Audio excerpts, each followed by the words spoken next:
ปลูกหอมแหมละเจ้าวันนี้ก็มาโลกหอมตีแปลงเก่า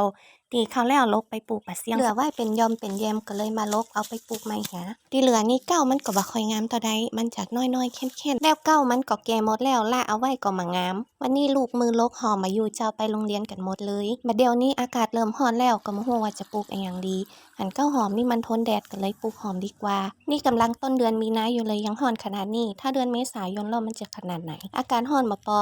หมอกควันเต็มไปหมดหายใจป้อหมอออกแล้วนะทุกวันเนี่ยหอมปานนี้ถึงเก้ามันจะน้อยแต่ว่าเก้ามันแดงงามขนาดเลยลกได้ประมาณกำหนึ่งก็ถ้าจะพอดีกระแปงที่แปลงไว้แล้วเขาก็จะเริ่มเอาลงไปปลูกก่อนจะปลูกก็รดน้ำให้มันเปียกๆชุ่มๆไปเลยเพราะว่าแดดมันร้อนด้านนี้มันมีไอ้หยังบังเลยสักอย่างปลูกกลางแดดโล่งๆไปเลยช่วงนี้ปลูกหอมนักเกินแม่จนป้อถามว่าจะปลูกไว้หยังล่ำเหลือกินป้อมาซ้ำมาเสี่ยงแล้วมันแตกก่อดีแล้วมันก็งามตัวหน่อยก็เลยหุ่มตีไปได้ลกปลูกแต่ก็ยังมีแหมหลายอยู่ก็ยังเป็นกำเกิดอยู่ว่าจะเอาลงปลูกที่ไหนดีหน้าร้อนปีนี้ก็บ่ฮู้ว่าน้ำจะแห้งก่อถ้าน้ำแห้งปลูกผักปลูกอิหยังนักๆก็มีน้ำรดให้เหมาะน้ำติใจเป็นน้ำบ่น้อยกะเอารดลำไยจะปอหรือว่าบ่ปอก็บ่ฮู้